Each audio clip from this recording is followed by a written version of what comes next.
Question number 32 क्या कहता है, देखिए क्वेश्चन नंबर 32 आपके सामने है। बहुत ही इजी क्वेश्चन है। देखो, the difference between the sides, ठीक है, कंटेनिंग ए राइट एंगल, जो साइड है उसकी, ठीक है, जिसका डिफरेंस हमें फाइंड आउट करना है, मतलब गिवन है, इन ए राइट एंगल ट्रायंगल। ठीक है, कहने का मतलब है यहाँ पर जो साइड राइट एंगल बना रही हैं उन साइड का डिफरेंस गिवन है। ठीक है, ट्रायंगल इज 14 सेंटीमीटर, इन दोनों का डिफरेंस क्या है, 14 सेंटीमीटर है। अगर ये साइड x की है तो ये कितने की हो जाएगी, ये हो जाएगी बच्चों 14 प्लस x की। ठीक है ना, डिफरेंस है दोनों का। अब देखो, अगर हम दोनों का डिफरेंस निकाले, क्या निकाले, दोनों का डिफरेंस निकाले तो 14 प्लस x, और डिफरेंस के लिए क्या करना पड़ेगा, माइनस करना पड़ेगा इस तरीके से। तो x से x कट के आ गया ना 14। तो इस तरीके से ध्यान रखना है। अगर इनका डिफरेंस गिवन है और ये लेट कर लेते हैं हम, let A B C is a right angle triangle. यहाँ पर मैं लिख लेता हूँ, let A B C is a right angle triangle. ठीक है, ये आ गया। देखो क्या कहता है यहाँ पर, डिफरेंस है the area of A triangle, इसका एरिया भी गिवन है। ठीक है, और find the semi perimeter of the triangle, semi perimeter find out करना है। कैसे करना है, अगर हमें साइड मालूम हो जाए, ठीक है, साइड मालूम हो जाए तो हम इसका सेमी पेरीमीटर फाइंड आउट कर सकते हैं। सेमी पेरीमीटर का मतलब होता है इसका पेरीमीटर निकालेंगे, उसको 2 से डिवाइड कर देंगे, सेमी पेरीमीटर आ जाएगा। ठीक है, तो सबसे पहले हमें क्या निकालना होगा, हमें निकालना होगा x की वैल्यू क्या है, फिर थर्ड साइड भी निकालेंगे। ठीक है, आइए करना शुरू करते हैं। एरिया गिवन है ना, तो यहाँ पर मैं लिखता हूँ area of triangle, area of triangle A B C. तो क्या होगा बच्चों, 1/2 बेस इंटू हाइट। बेस क्या है 14 प्लस x, ये है बेस, और हाइट क्या है x है, इस तरीके से ये। बट गिवन एरिया यहाँ पर लिख लीजिए, but given area, but area given है 120। तो हमारा तो ये आया है, लेकिन गिवन में ये है, तो हम क्या करेंगे, दोनों एरिया को आपको क्या कर देना, इक्वल रख देना है। ठीक है ना, 1/2 14 प्लस x यहाँ पर इंटू x और इक्वल टू 120। अब क्योंकि मल्टीप्लाई है सभी, और ये 2 क्या है, डिवाइड की फॉर्म में इधर आकर ये मल्टीप्लाई की फॉर्म में आ जाएगा, और x से मल्टीप्लाई कर लीजिए। ठीक है ना, x से क्या कर ले, मल्टीप्लाई कर लेते हैं। तो 14x और x को x से मल्टीप्लाई करेंगे, x स्क्वायर, और इधर ये 2 डिवाइड में, तो इधर आकर मल्टीप्लाई हो गया। तो 120 को हम 2 से मल्टीप्लाई करेंगे तो कितना आ जाएगा, 240 आ गया। ठीक है, इस तरीके से। अब क्या करना है, सबसे बड़ी पावर को पहले लिख लीजिए, फिर छोटी पावर लिख लीजिए इस तरीके से। और ये जो 240 है, इसको भी आप ले आए, लेफ्ट साइड में ले आए, ये माइनस का हो जाएगा, और इसको इक्वल 0 के रख दे। ठीक है, अब यहाँ पर ये क्वाड्रेटिक इक्वेशन बन गई है। अब आपको x की वैल्यू निकालनी है। ठीक है ना, x की वैल्यू कैसे निकालेंगे, मैंने कई बार बताया है कि जो लास्ट पद होता है, लास्ट टर्म और फर्स्ट टर्म को आपको मल्टीप्लाई करना है, -240 x स्क्वायर आ जाएगा अगर मल्टीप्लाई करते हैं, और जो मिडल टर्म होता है उसके हमें फैक्टर करने होते हैं। अब क्योंकि हमारे पास एक नंबर माइनस का है जिसको मल्टीप्लाई किया है, और एक नंबर प्लस का है, ठीक है, तो हमें भी क्या करना है, एक नंबर माइनस का लेना है, एक नंबर प्लस का लेना है। और माइनस प्लस क्या होते हैं, माइनस होते हैं। यानी आपको 2 नंबर ऐसे फाइंड आउट करने हैं जिनको मल्टीप्लाई करे तो 240 आ जाए माइनस में, और उनको माइनस करे, क्यों, क्योंकि माइनस प्लस क्या होंगे, माइनस होंगे, तो माइनस करे तो 14 आए। ठीक है ना, तो वो नंबर कौन से होंगे, वो नंबर अब हमें देखने हैं। तो बच्चों यहाँ पर x स्क्वायर, और बड़े नंबर के सामने प्लस का साइन रखना है, ये देखो। ठीक है, अब देखो कौन से नंबर हो सकते हैं वो जिनको हम करें। अब वो हो सकते हैं बच्चों 24 और 10। ठीक है, 24 और 10 हो सकते हैं, मल्टीप्लाई करेंगे तो माइनस आ जाएगा। अब हमें जो बिग नंबर है उसके सामने प्लस का रखना, स्मॉल के सामने माइनस का रख दो, इस तरीके से। अब माइनस प्लस माइनस, 24 में से 10 माइनस करें तो 14 बच जाएगा। तो अब हमें करना है क्या, 14x की जगह हमें इस रूप में लिखना है। ठीक है, तो ये 24x लिख दीजिए, और इधर -10x और -240, इस तरीके से आपको करना है। आइए, अब पेयर बन गए। ठीक है, अब इस पेयर में से कॉमन नंबर बाहर निकाल लीजिए, यहाँ पर x रह गया प्लस 24 रह गया और दोनों में माइनस माइनस आ जाएगा और दोनों में कॉमन क्या 10 है, 10 आ जाएगा। यहाँ पर रह गया x और माइनस माइनस होता है प्लस, तो यहाँ पे रह गया 24। अगर 10 से इसको डिवाइड करेंगे और इक्वल 0, ठीक है ना, इस तरीके से। तो x माइनस 10 एक तो ये आ गया और एक आ गया x प्लस 24 और इक्वल 0, ठीक है। अब x की वैल्यू निकाल लो, तो ये प्लस 24 इधर आकर ये माइनस 24 हो जाएगा और ये माइनस 10 है तो इधर आकर ये प्लस 10 हो जाएगा। अब जो साइड है वो माइनस में तो हो नहीं सकती, इसलिए इसको हम क्या करते रिजेक्ट कर देते। ये आपकी x की वैल्यू आ गई, ठीक है, ये x की वैल्यू आ गई। अब यहाँ पर बच्चों जो BC है, तो BC क्या है x, तो BC आ गया 10 सेंटीमीटर, ठीक है, 10 सेंटीमीटर। एंड AB, इधर AB लिख लेते हैं। AB क्या है बच्चों 14 प्लस x है, ये मीन्स 14 प्लस 10, ये आ गया 24 आ गया, ठीक है, 24 आ गया।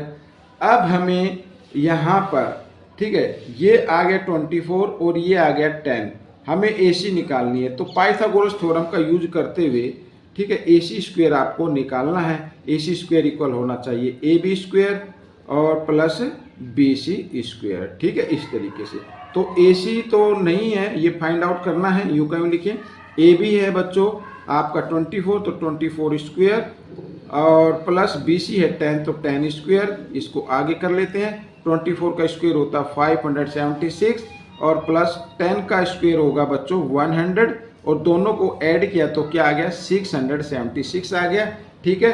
अब AC आपको निकालनी है, तो ये स्क्वायर का जो इधर साइन है इक्वल के साइन से जब इधर कन्वर्ट करेंगे इसको, तो रूट के अंदर इसको चेंज कर देना है और 676 का आपको स्क्वायर रूट निकाल लेना है, जो कि होगा कितना 26 होगा, ठीक है ना। तो ये आपका आ गया। अब आपको क्या करना था, सेमी पेरीमीटर निकालना ना, आपको S निकालना है।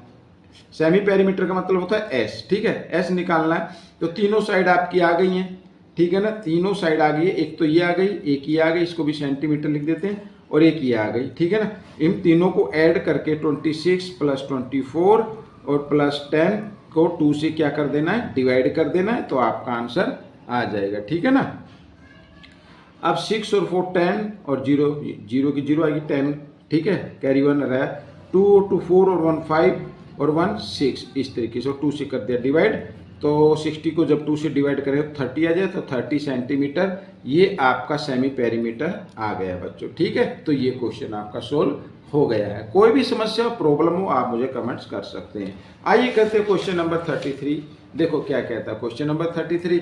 अब क्वेश्चन नंबर 33 बच्चों देखो बहुत इजी है। In triangle ABC is an equilateral triangle. यहाँ पर ABC क्या है, इक्विलेटरल ट्रायंगल है। इक्विलेटरल ट्रायंगल का मतलब होता है बच्चों जिसकी सभी साइड क्या होती हैं, इक्वल होती है, ABC, ठीक है। आगे देखो क्या कहता है, अच्छा साइड गिवन है, यहाँ पर साइड गिवन है 4√3, तो ये है 4√3 सेंटीमीटर, तो ये भी 4√3 सेंटीमीटर होगी और ये भी 4√3 सेंटीमीटर होगी, ठीक है, सेंटीमीटर। आगे कहता है PQR are the mid point of ABCA and BC। ये मिड पॉइंट हो गए, ये क्या हो गए, मिड पॉइंट हो गए इधर इस तरीके से। तो इसका नाम है P, इसका नाम है Q, CA पर, हाँ CA पर क्या है, Q है और BC पर है R, इस तरीके से। तो अब अगर हम इनको ज्वाइन करें, ये देखो ज्वाइन करना है, find the area of PQR का एरिया फाइंड आउट करना है। अब बच्चों इसका एरिया फाइंड आउट करने के लिए बहुत ही इजी है, ठीक है ना। आपको सिर्फ मिड पॉइंट थ्योरम जो आपने की होगी उसको जरा रिकॉल करना है, रिमेंबर करना है, याद रखना है कि क्या है, क्या कहती है। अब देखो बच्चों मैं आपको बताता हूँ, अगर ट्रायंगल में देखो, किसी ट्रायंगल में अगर 2 यानी मिड पॉइंट को ज्वाइन करने वाला लाइन सेगमेंट थर्ड साइड के पैरेलल भी होता है और उसकी लेंथ का हाफ होता है। क्या होता है, हाफ होता है। यहाँ पर मैं अगर मान लीजिए PQ की लेंथ की हम बात करें तो PQ की लेंथ जो होगी वो BC की क्या हो जाएगी, हाफ हो जाएगी। मिड पॉइंट थ्योरम आपको याद रखनी है, ठीक है। अब भी इसमें जगह कम है तो मैं उसको करा नहीं सकता, और अदरवाइज वो पूरे 1 पेज में आएगी। तो आप कहेंगे तो उसके ऊपर अलग से मैं वीडियो बना दूंगा, हालांकि मैंने पहले ही वीडियो डाली हुई है, ठीक है। तो आपको सिर्फ याद रखना है ठीक है, ट्रायंगल के अंदर किसी टू साइड के मिड पॉइंट को ज्वाइन करने वाला लाइन सेगमेंट, मिड पॉइंट को ज्वाइन करने वाला लाइन सेगमेंट थर्ड साइड के पैरेलल भी होता है और उसकी लेंथ का क्या होता है, हाफ होता है। यानी पी क्यू की लेंथ क्या होगी, बी सी की हाफ होगी। ठीक है, तो पी क्यू की लेंथ हम निकाल लेते हैं। अब 1/2 और बी सी क्या है, बी सी है बच्चों 4√3। ठीक है, 4√3 यहाँ पर ये मैं कर देता हूँ और इसको कर देता हूँ 2 1 2 2 2 4, तो ये आ गई बच्चों 2√3 आ गई। ठीक है, ये सेंटीमीटर, ये पी क्यू की क्या आ गई, लेंथ आ गई। ठीक है, इसी प्रकार हम यहाँ पर पी आर की भी आप फाइंड आउट कर सकते हैं। तो पी आर की जो लेंथ होगी वो होगी हाफ के इक्वल किसके, ए सी के। ए सी की जो लेंथ है उसके हाफ के इक्वल होगी। तो ए सी की लेंथ है बच्चों 4√3, तो 2 से करते हैं 2 2 जा, तो इसकी भी साइड जो है वो क्या आ जाएगी, ठीक है 2√3 आ जाएगी। इस सिमिलरली यहाँ पर अगर हम देखें तो क्यू आर की लेंथ भी आपकी यही आने वाली है, क्योंकि ये इक्विलेटरल ट्रायंगल है। ठीक है, क्या है ये इक्विलेटरल ट्रायंगल है, तो ये ए बी की हाफ होगी।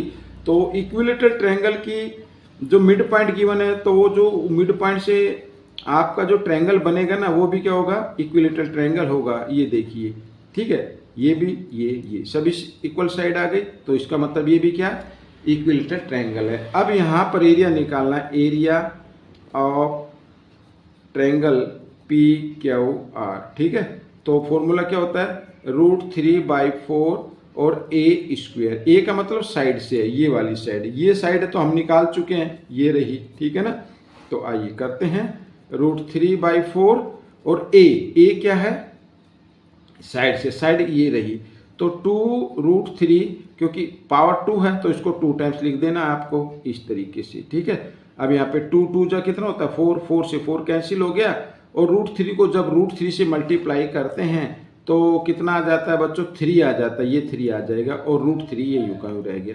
This is the answer, this is the answer, ये आपका आंसर निकल गया बच्चों। ठीक है, तो इस तरीके से ये क्वेश्चन सोल्व हो गया है।